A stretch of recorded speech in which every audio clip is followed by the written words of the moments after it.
नमस्कार, जनतंत्र टीवी देख रहे हैं आप। मैं हूं आपके साथ साहिल दुलिया। बुलेटिन की शुरुआत करेंगे। उत्तराखंड की धामी सरकार के आज 3 साल पूरे हो गए हैं। इस अवसर पर देहरादून में भव्य कार्यक्रम का आयोजन किया गया। शहर में सीएम धामी का भव्य रोड शो हुआ। इस दौरान फूलों की बरसात के साथ उनका स्वागत हुआ। वहीं परेड मैदान में भव्य सांस्कृतिक कार्यक्रम का आयोजन किया गया। तो कार्यक्रम में बड़ी संख्या में बीजेपी कार्यकर्ता शामिल हुए। इस दौरान सीएम ने वहां लगी प्रदर्शनी का अवलोकन किया। सीएम धामी ने कार्यक्रम को संबोधित किया और कहा कि उत्तराखंड पर्यटन और वेडिंग डेस्टिनेशन के रूप में उभर रहा है।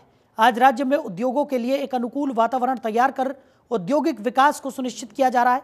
प्रदेश के बुनियादी ढांचे को नए आयाम प्रदान किए जा रहे हैं। 3 वर्षों में हमारे प्रदेश ने कई उपलब्धियां हासिल की हैं और नए नए कीर्तिमान स्थापित किए हैं, जिसकी गूंज पूरे देश में सुनाई दे रही है।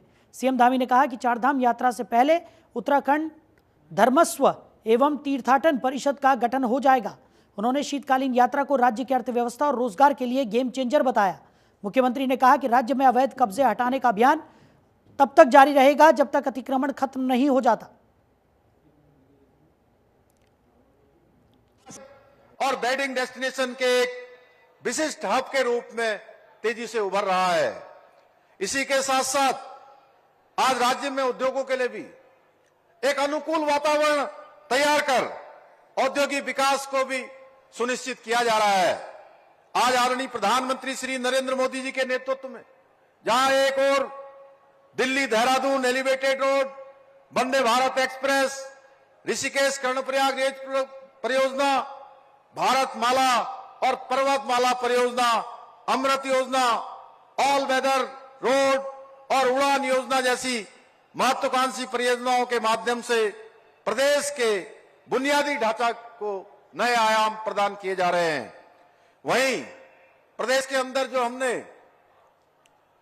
राज्य की देवतुल्य जनता से जो वायदे किए थे, जो संकल्प लिए थे, जो वचन दिए थे, उसके अनुरूप हम प्रदेश में रहने वालों को 3 गैस के सिलेंडर प्रदान करना हो, प्रदेश की महिलाओं को 30% का क्षैतिज आरक्षण की व्यवस्था लागू करनी हो, आंदोलनकारियों को आरक्षण देना हो, वृद्धावस्था पेंशन दोनों पति पत्नियों को, दोनों बुजुर्गों को घर में देने का प्रावधान करना हो।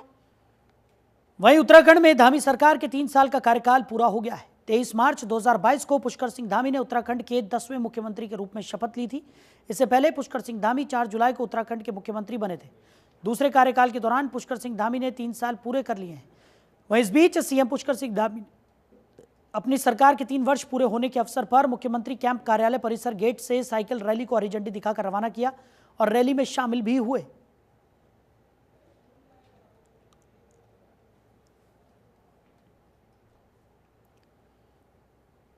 वहीं उत्तराखंड सरकार के 3 साल पूरे होने पर प्रदेश के मुख्यमंत्री पुष्कर सिंह धामी नए जोश में नजर आए। सरकार के 3 साल पूरे होने के अवसर पर महाराणा प्रताप स्पोर्ट्स कॉलेज के एथलेटिक्स ग्राउंड में आयोजित फिट इंडिया रन में उन्होंने भाग लिया। इस खास मौके पर सीएम धामी ने फिट इंडिया रन में अन्य प्रतिभागियों के साथ पुशअप्स किए। पुशअप्स लगाने के बाद मुख्यमंत्री पुष्कर सिंह धामी ने फिट इंडिया रन में भी भाग लिया और प्रतिभागियों के साथ दौड़े। सीएम धामी ने कहा कि जीवन में बहुत सारे अभाव होते हैं और बहुत सी परेशानियां होती है, लेकिन इसके बावजूद अगर हम संकल्प शक्ति के साथ आगे बढ़ते हैं तो समझ लीजिए कि हमारा संकल्प और मिशन पूरा होगा। आज फिट इंडिया मूवमेंट कार्यक्रम में आप सभी को संबोधित करना और आपके बीच आना मेरे लिए बहुत गर्व की बात है। फिट इंडिया केवल मजबूत शरीर के लिए ही नहीं, बल्कि एक स्वस्थ मन और जीवंत आत्मा का आधार भी है। भी नहीं खेला, कभी क्रिकेट भी नहीं खेला, कभी फुटबॉल भी नहीं खेली, लेकिन इतना जरूर है कि जो भी समय मिला उस समय में जिन परिस्थितियों में हम लोग बड़े हुए, अधिकांश लोग, मैं ही नहीं, मेरे जैसे अन्य लोग भी होंगे जो ग्रामीण क्षेत्रों में जिन्होंने जन्म लिया होगा, तो ऐसे अनेक लोग होंगे जिनको कभी इस प्रकार का ट्रैक नहीं मिला होगा, कभी उन्होंने नहीं देखा होगा, और बाद में जिन्होंने देश में और दुनिया में जाकर भारत का नेतृत्व किया, उनको भी बहुत कठिन परिस्थितियों में, जीवन के अभाव में, उनकी जीवन के प्रति प्रतिबद्धता ने कुछ कर दिखाने का जो उनके मन में ललक था, जो संकल्प था, उसने देश दुनिया के अंदर भारत के मान सम्मान को बढ़ाने का काम किया है। मैं केवल ये कहना चाहता हूं कि जीवन में बहुत सारे तो मुख्यमंत्री पुष्कर सिंह धामी का बैठकों का दौर लगातार जारी है। बीते दिन सीएम ने वित्त विभाग की बैठक ली। जानकारी देते हुए सीएम ने कहा कि आने वाले समय में हमें कई सारी चुनौतियों का सामना करना है, जिसको देखते हुए वित्त विभाग के अधिकारियों को निर्देश दिए गए हैं कि राज्य में आगामी 10 साल की वित्तीय स्थिति की पूरी योजना तैयार की जाए। इस दीर्घकालिक योजना में आर्थिक और सामाजिक विकास, पर्यावरण संरक्षण, आधुनिक तकनीक का उपयोग कर योजनाओं के प्रभावी क्रियान्वयन पर कार्य किया जाए। उन्होंने कहा कि 2047 तक पीएम मोदी के विकसित भारत के संकल्प को पूरा करने के लिए सबको अपनाना होगा। राज्य में 2047 तक की वित्तीय स्थिति के लिए भी विस्तृत योजना बनाई जाए। फाइनेंस डिपार्टमेंट या वित्त विभाग उसकी समीक्षा बैठक करी थी और उसमें क्योंकि आने वाले समय में हमको बहुत सारी चुनौतियों का भी सामना करना पड़ना है, इस नाते उसके लिए हमको कैसे तैयार होना है, कैसे राज्य का जो फाइनेंस का मैनेजमेंट व्यवस्थित रहे,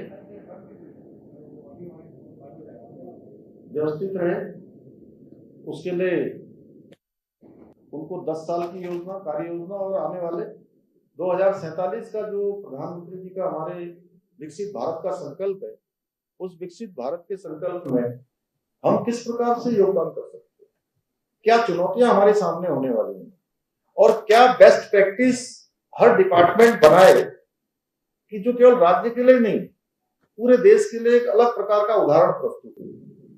जैसे बहुत सारी चीजों में आज हम अच्छे में आ गए, जैसे हम एसडीजी गोल्स में हमारा पहला नंबर आ गया, बेरोजगारी में हम अच्छा काम कर रहे हैं, नकल के मामले में हमने अच्छा काम किया है, इतने लोगों को रोजगार दिया है, उस कानून को हमने समान नागरिक संहिता यूसीसी लागू किया है।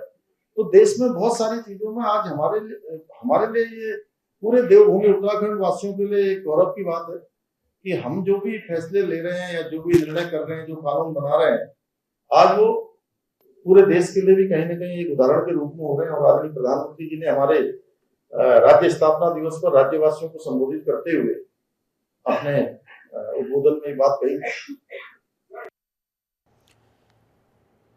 तो एसएसपी देहरादून अजय सिंह ने थाना कोतवाली में तैनात इंस्पेक्टर और दरोगाओं के तबादले किए हैं। पटेल नगर में तैनात कोतवाल इंस्पेक्टर प्रदीप राणा को ऋषिकेश कोतवाली की नई जिम्मेदारी सौंप दी गई है। सेलाकोई थाना इंचार्ज शेंकी सिंह को थाना राजपुर का नया प्रभारी बना दिया गया है। वहीं थाना राजपुर इंचार्ज पीडी भट्ट को सेलाकोई थाने का नया प्रभारी नियुक्त किया गया है। कोतवाली पटेल नगर में इंस्पेक्टर हरिओम राज चौहान को नवीन तैनाती दी गई है। वहीं ऋषिकेश कोतवाल राजेंद्र सिंह खोलिया को कार्यमुक्त कर नवीन तैनाती के रूप में प्रभारी चुनाव सेल पुलिस कार्यालय की नई जिम्मेदारी सौंप दी गई है।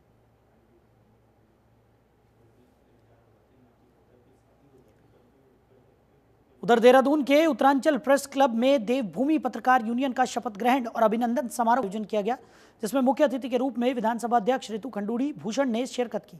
कार्यक्रम में सूचना आयुक्त योगेश भट्ट और सूचना महानिदेशक बंशीधर तिवारी ने भी अपनी मौजूदगी दर्ज कराई। कार्यक्रम की शुरुआत दीप प्रज्वलित करके की गई, जिसमें प्रदेश कार्यकारिणी और जिला इकाई के सभी सदस्यों को विधानसभा अध्यक्ष रितु खंडूड़ी के द्वारा शपथ दिलाई गई। वहीं रितु भूषण खंडूरी ने सभी नवनिर्वाचित पदाधिकारियों को बधाई और शुभकामनाएं दी। उन्होंने कहा कि कलम की ताकत हमेशा क्रांति लाई है और समाज और देश को आगे बढ़ाने का काम किया गया है। लोगों के अंदर राष्ट्र की भावना जागृत करने और उन्हें आगे बढ़ाने के लिए प्रेरित किया गया है। उन्होंने कहा कि हमारा संकल्प वर्ष 2025 तक उत्तराखंड को देश का सर्वश्रेष्ठ राज्य बनाने का है। प्रिंट मीडिया में जो एक बार लिख दिया प्रिंट, उसकी जो वैल्यू है वो बाकी चीजों की वैल्यू तो है ही नहीं उसमें, क्योंकि भाई वो तो लिखा है, लिखित है, उसके ना तो पत्रकार जिसने लिखा है वो भाग सकता है और जिसने बोला है वो भाग सकता है, तो उसकी ऑथेंटिसिटी बहुत है। और जो ये चीजें चल रही है बहुत आवश्यक है। वैसे देखिए साइबर के बहुत से रूल्स आ रहे हैं, एक्ट्स बन रहे हैं और मुझे लगता है धीरे धीरे इस चीज को और पुख्ता किया जाएगा। साइबर के जो हमारे लॉज हैं उसको और स्ट्रॉन्ग किया जाएगा। वहीं उत्तर प्रदेश सरकार में जल शक्ति मंत्री स्वतंत्र देव सिंह हरिद्वार पहुंचे, जहां उन्होंने उत्तर प्रदेश सरकार के सिंचाई विभाग के अधिकारियों के साथ बैठक की और विभागों के कार्यों का निरीक्षण भी किया। इस मौके पर उन्होंने कहा कि रबी की फसलों के सीजन में किसानों को पानी की कमी न रहे, इसके लिए वो हरिद्वार, कालागढ़ और बुलंदशहर में निरीक्षण के लिए निकले हैं, जिस क्रम में वो हरिद्वार पहुंचे। स्वतंत्र देव सिंह ने कहा कि विभाग के अधिकारियों के कार्य के कारण ही प्रयागराज कुंभ में 65 करोड़ श्रद्धालुओं ने स्नान कर पुण्य का लाभ कमाया है। वहीं उत्तर प्रदेश सरकार के 3 साल पूरे होने के मौके पर उन्होंने कहा कि एक समय वो था जब देर शाम को कहीं जाने के लिए सोचना पड़ता था और आज का समय है जब शहरों की कनेक्टिविटी सुगम हुई है। उत्तर प्रदेश विकास की राह में लगातार आगे बढ़ रहा है। वहीं बिहार दिवस पर कांग्रेस और सपा द्वारा सवाल उठाए जाने पर उन्होंने कहा कि वो जब जब सत्ता में आती है भ्रष्टाचार है, लेकिन बीजेपी अंतिम व्यक्ति तक विकास की योजनाएं पहुंचाने का काम करती है। हरिद्वार थोड़ा समीक्षा यहाँ करना था, फिर यहाँ से कालागढ़ जाना है, कल बुलंदशहर जाना है। रबी खरीफ का फसलों में किसानों को कोई कमी न हो और सिंचाई और पीने की भी में कमी न हो और गंगा जी का पानी सभी को उपलब्ध होता रहे, उसी की दृष्टि से दौड़ा मेरा है। तो अभी समीक्षा करूंगा। बाकी अभी दिव्य और भव्य कुंभ के समय भी आप सबके प्रयास से, अधिकारियों के प्रयास से लगभग स्वच्छ जल, निर्मल जल कुंभ में पहुंचता रहा है, जिसके कारण सभी तीर्थयात्री जितने भी आए थे, संत ऋषि मुनि जितने लोग भी आए थे वहां दर्शनार्थी, सभी लोगों ने कुंभ में स्नान करके आनंद लिया। उधर देहरादून निगम क्षेत्र के अंतर्गत सभी चौक चौराहों और गलियों में सीसीटीवी कैमरे लगाने जा रहे हैं। तो मेयर सौरभ थपलियाल ने बताया कि निगम की ओर से शहर में बढ़ते अपराध और महिलाओं की सुरक्षा को ध्यान में रखते हुए तीसरी आंख की मदद ली जाएगी। इसके लिए उन्होंने अधिकारियों को निर्देशित भी किया है। देखिए, इसके लिए हमने, क्योंकि हमारा इस संकल्प पत्र पे भी हमने ये कहा था कि देहरादून शहर को हम जो सीसीटीवी कैमरों से आच्छादित कर देंगे। ऐसी कोई प्रमुख चौक चौराहे गलियां ऐसी नहीं होंगी कि जहां पर सीसीटीवी कैमरे हमारे ना लगे हों। ये जो तीसरी आंख है सीसीटीवी के माध्यम से, एक तो हमारी जो नागरिक हैं, जनता है, वो सुरक्षित महसूस करेगी। हमारी माताएं बहनें, उनको आने जाने में किसी प्रकार की कहीं कोई उनको एक सुरक्षित वातावरण मिलेगा। दूसरा, साथ ही कुछ जैसे नशे का कहीं ना कहीं पे सेवन होता है और कहीं पे भी जैसे अंधेरी जगह होती है, ऐसी किसी अंधेरी जगह पे एक तो हमने लाइटों की व्यवस्था करने के साथ साथ सीसीटीवी कैमरे भी वहां पर हम लगाने जा रहे हैं, जिससे कि एक ऐसा वातावरण तैयार होगा कि जो ये नशा करने वाले या इस प्रकार का उपद्रव करने वाले हैं, गुंडागर्दी करने वाले ऐसे लोग हैं, इनके ऊपर लगाम लगेगी। तो 1 अप्रैल से शुरू हो रहे फायर सीजन को लेकर वन विभाग द्वारा सभी तैयारियां पूरी कर ली गई हैं। साथ ही ग्रामीणों के साथ मिलकर लोगों को जागरूक किया जा रहा है और वन संपदा को कम से कम नुकसान हो, इसके लिए हर संभव प्रयास किया जा रहा है। मसूरी वन प्रभाग द्वारा वन अग्नि को रोकने के लिए 43 क्रूज स्टेशन बनाए गए हैं, जहां पर 200 से ज़्यादा फायर वॉचेस जंगलों में लगने वाली घटनाओं पर नज़र बनाए रखेंगे। मसूरी वन प्रभाग ये वन अधिकारी ने बताया कि 1 अप्रैल से 15 जून तक फायर सीजन रहता है। उन्होंने बताया कि यदि कोई जंगलों में आग लगाते हुए पाया जाता है तो उसके खिलाफ संगत धाराओं में मुकदमा दर्ज किया जाएगा। ये हमारे फायर सीज़न की शुरुआत जो है 1 अप्रैल से जो है वो होती है और इस वर्ष भी जो है जो हमारी तैयारियां हैं, क्योंकि अभी प्री फायर सीज़न चल रहा है और सभी तैयारियां जो है वो हो रही है, तो हमारे द्वारा पूरी तैयारियां जो है वो पूरी कर ली गई है। इसमें हमारे 43 क्रूज स्टेशंस हैं, जिसमें जो है लगभग 200 फायर वॉचर्स की जो है हम लोग तैनाती जो है वो कर देंगे। तो इसमें हमारी जो एक्सरसाइज है फायर वॉचर्स को चिन्हित करना और बाकी ग्राम स्तर पे जो बैठकें होनी है या जन जागरूकता के कार्यक्रम होने हैं, वो सब भी जो है अभी चल रहे हैं। और 1 अप्रैल से, क्योंकि इसमें हमारा स्टाफ जो है उनकी भी सबकी छुट्टियां जो है वो कर दी जाएगी, रद्द कर दी जाएंगी और जो फायर वॉचर्स हैं उनकी तैनाती भी की जाएगी। और जो हमारे क्रूज स्टेशंस हैं उसमें भी जो हमारे टूल्स हैं फायर फाइटिंग के, उनको भी जो है फायर क्रूज स्टेशन पे उपलब्ध जो है वो करा दिया गया है। और इसके साथ जो हमारी गांव लेवल पे जो गोष्ठियाँ होनी है वन पंचायतों के साथ, जो कोऑर्डिनेशन और लोकल जो युवक मंगल दल, महिला मंगल दल, उनके साथ में जो कोऑर्डिनेशन रहता है, वो सब भी जो है हमारे द्वारा पूरा करा लिया है। वहीं उत्तराखंड राज्य की धामी सरकार के 3 साल पूरे होने पर प्रदेश भर में कार्यक्रम आयोजित होने हैं, जिसको लेकर नैनीताल जिले में सभी 6 विधानसभाओं में जन सेवा कार्यक्रम के तहत बहुउद्देशीय शिविर सहित विभिन्न कार्यक्रम आयोजित कराए जाएंगे। कार्यक्रमों की तैयारी कर रहे मुख्य विकास अधिकारी ने बताया कि नैनीताल जिले के 6 विधानसभा में शासन के निर्देश पर विभिन्न कार्यक्रम आयोजित किए जाएंगे, जिसमें बेहतर कार्य करने वाले कर्मचारी, सामाजिक कार्यों में एनजीओ सहित विभिन्न स्वयं सहायता समूह और विभिन्न विभागों के कर्मठ अधिकारी कर्मचारियों को भी सम्मानित किया जाएगा। इसके अलावा बहुउद्देशीय शिविर, रोजगार मेला सहित विभिन्न विभागों के स्टॉल भी लगाए जाएंगे। शासन से प्राप्त निर्देशों के क्रम में इसमें सभी विधानसभा क्षेत्रों में एक बृहद कार्यक्रम किया जाना है, जिसमें हमारे जो उत्कृष्ट कार्मिक हैं, उत्कृष्ट एनजीओज हैं, एसएचजीज हैं, लखपति दीदी हैं या विभिन्न विभाग के लोग हैं, सबको सम्मानित किया जाएगा। जन सहभागिता और जनता की समस्याएं सुनिश्चित करने के लिए स्वास्थ्य शिविर और अन्य शिविर यहाँ पे बहुउद्देशीय शिविर का आयोजन किया जाएगा, जिसमें आम जनता की समस्याओं का यथासंभव निस्तारण किया जाएगा तथा इसको एक जन आंदोलन के रूप में मनाने का जो निर्देश है उसके क्रम में सभी विभागों के साथ समन्वय मीटिंग हो गई है और सभी विभागों से इसमें उम्मीद की गई है कि आप अपना बढ़ चढ़ के योगदान दें, जिससे कार्यक्रम को सफल बना के आम जनता की समस्याओं का समय से निस्तारण किया जा सके। तो चारधाम यात्रा शुरू होने में महज 1 महीने का समय शेष रह गया है। ऐसे में यमुनोत्री हाईवे 123 जो कि हरबटपुर से बड़कोट को जोड़ता है, ज़्यादातर यात्री यहीं से होकर गुजरते हैं और यात्रा की दृष्टि से प्रथम पड़ाव भी यही है। इन दिनों आनन फानन में सड़कों में बने गड्ढों को मिट्टी से भरने का काम किया जा रहा है। सरकार गड्ढा मुक्त सड़कें तो बना रही है, सड़कों पर बने गड्ढों से आए दिन दुर्घटनाएं घट रही हैं। तो ऐसे में सुगम यात्रा और सफल यात्रा की उम्मीद कैसे की जा सकती है? सरकार कह रही है कि 3 साल बेमिसाल, जबकि धरातल पर विकास के नाम पर कुछ और ही बयां होता हुआ नजर आ रहा है।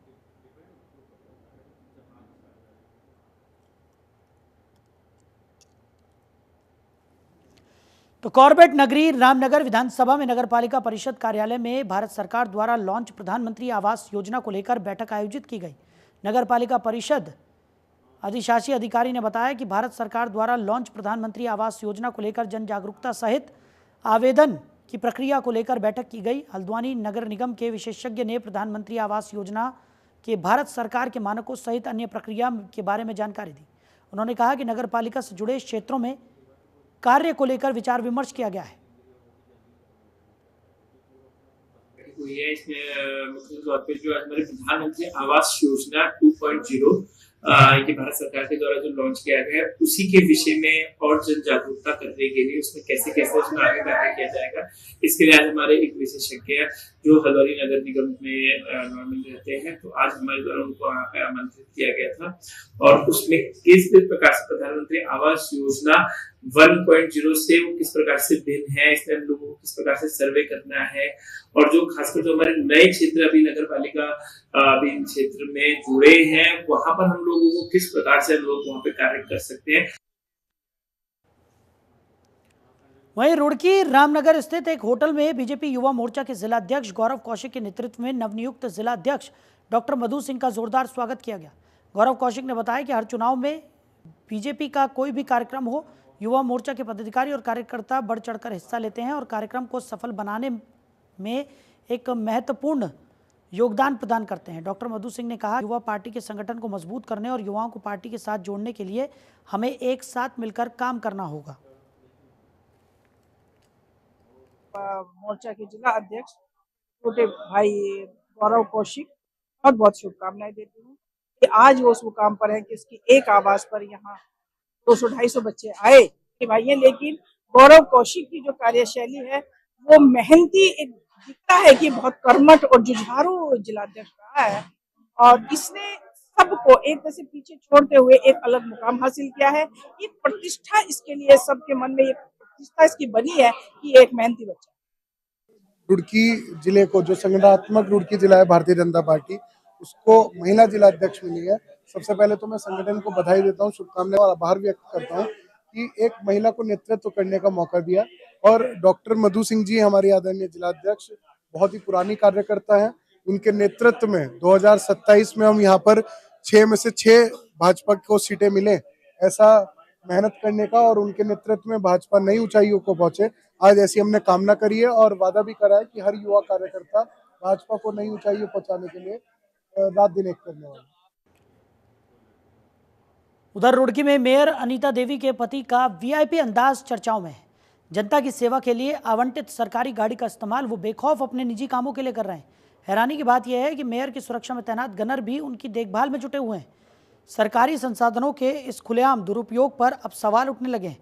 क्या जनप्रतिनिधियों के परिजन सरकारी वाहनों और सुरक्षा बलों को मनमाने ढंग से इस्तेमाल कर सकते हैं? अब देखना होगा कि इस पर कोई कार्रवाई होती है या नहीं। देखिए, कुछ चीजें ऐसी होती हैं जो सरलता से निभाई जा सकती है, अगर कोई ऐसी बात नहीं है तो। अरे अब आप एक बात देखो ना कि अभी आपको एक मेयर के साथ एक और मिल रहा है कार्य करने के लिए। नहीं, प्रोटोकॉल तो मैं इस बारे में कुछ इस पर टिप्पणी नहीं करूंगी, प्रोटोकॉल में आता है या नहीं आता है, क्योंकि सरकार बैठी है देखने के लिए।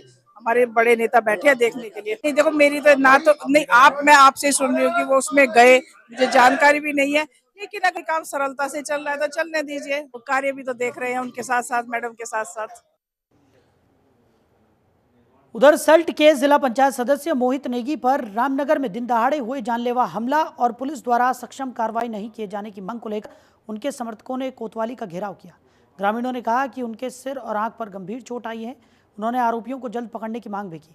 आपको बता दें कि जिला पंचायत सदस्य पर बीते दिनों 2 युवकों द्वारा जानलेवा हमला करने की बात की जा रही है, जिसको लेकर उनके समर्थक आक्रोशित हैं। लोगों के आक्रोश पर पुलिस ने उचित कार्रवाई का आश्वासन दिया है।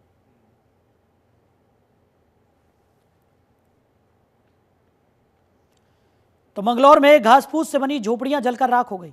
आग लगने से इलाके में हड़कंप मच गया। आग लगने की सूचना मिलते ही फायर ब्रिगेड की टीम मौके पर पहुंची। आग लगने से घरेलू सामान और 3 पशु भी जिंदा जल गए। फायर ब्रिगेड ने कड़ी मशक्कत के बाद आग पर काबू पाया।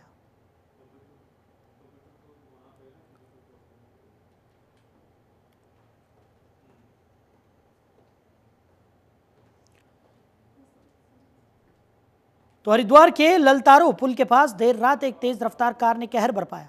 वाल्मीकि चौक पर कार ने कई वाहनों को टक्कर मार दी, जिससे बिल्केश्वर के पार्षद सहित कई लोग घायल हो गए। लोगों के अनुसार कार चालक नशे में धुत था और बेकाबू होकर कार चला रहा था।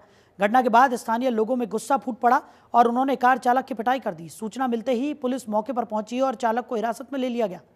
घायलों को तुरंत जिला अस्पताल में भर्ती कराया गया, जहां घायलों को प्राथमिक दिया गया। हरिद्वार पुलिस ने कहा कि मेडिकल जांच के जरिए चालक की नशे की पुष्टि की जाएगी। पुलिस ने जांच शुरू कर दी है। स्थानीय लोग लगातार तेज रफ्तार वाहनों पर लगाम लगाने की मांग कर रहे हैं। इस हादसे ने सुरक्षा इंतजामों पर भी सवाल खड़े कर दिए हैं।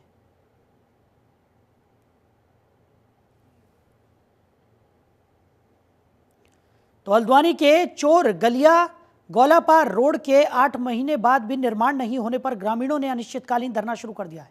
धरने पर बैठे ग्रामीणों का कहना है कि पिछली आपदा में रोड पूरी तरह से बह गई थी। इसके बावजूद भी प्रशासन ने पूरे मामले को गंभीरता से नहीं लिया। जब तक सड़क बनाने का काम नहीं हो जाता तब तक वो अनिश्चितकालीन धरने पर बैठे रहेंगे। महीने होने को जा रहे हैं। 8 महीने में कई बार उच्च अधिकारी को हमने अवगत कराया, ज्ञापन के माध्यम से, आंदोलन के माध्यम से, महापंचायत के माध्यम से। अभी पूर्व में हमने महापंचायत करी। महापंचायत में उच्च अधिकारी द्वारा आश्वासन दिया गया कि 15 दिन के समय में हम इस यहाँ पर रोड का कार्य प्रारंभ करेंगे, परंतु 5 दिन का समय हमने दिया। 20 दिन का समय हमें बात हुई, आश्वासन दिया कि 20 दिन के समय में यहाँ पर कार्य प्रारंभ किया जाएगा, पर आज 21वां दिन है। मैंने उनसे कहा था कि अगर हमारी आप लोग भी हल्द्वानी के स्थानीय लोग हैं और पिछले अभी जब राष्ट्रीय यहाँ पे खेल हुए तो आपका भी यहाँ आना जाना इतना है, प्रेस के लोग यहाँ कितने परेशान है ये हम देख रहे थे। 8 महीने पहले यहाँ पर जो एक फ्लड आया उसमें हमारा पुल बहा और पुल की अप्रोच रोड जब बह गई और 1.5 महीने तक जब उसमें कुछ नहीं हुआ तो हमने वहाँ उस पार एक धरना किया, वो आपकी जानकारी में। उसके बाद इन्होंने आनंद फानंद में उस रोड को ठीक किया, पुल को ठीक किया, जो कि एक टेम्परेरी काम हुआ है, हम उससे भी संतुष्ट नहीं है। और उसके अलावा जो है कि टुकड़ा यहाँ पर बहा हुआ है। अब आप जो है पेड़ काट करके आनंद फानंद में एक नया कार्यक्रम बना दे रहे हैं और पेड़ काट करके, ये क्या इसका सॉल्यूशन है? आप लोग खुद देखिए। नदी में बाढ़ आने की वजह से ये रोड क्षतिग्रस्त हो गई थी। उसके बाद से इसको बनाए जाने की मांग ग्रामीणों द्वारा की जा रही है, खासतौर पर जो मतलब आने जाने वाले लोग हैं इसको करवाया गया है। दरअसल बीच में टेंडर हुए थे, जो कि कारण से पीडब्ल्यूडी ने बताया कि कैंसिल हो गया किसी टेक्निकल कारण से। कल टेंडर फाइनल हो गया है और आज काम शुरू कर दिया है। पेड़ों का कटाव शुरू हो गया, उसके बाद मलबा लगाना और सड़क निर्माण। तो फिलहाल इस बुलेटिन में मेरे साथ इतना ही। आप बने रहिए और देखते रहिए जनतंत्र टीवी। नमस्कार।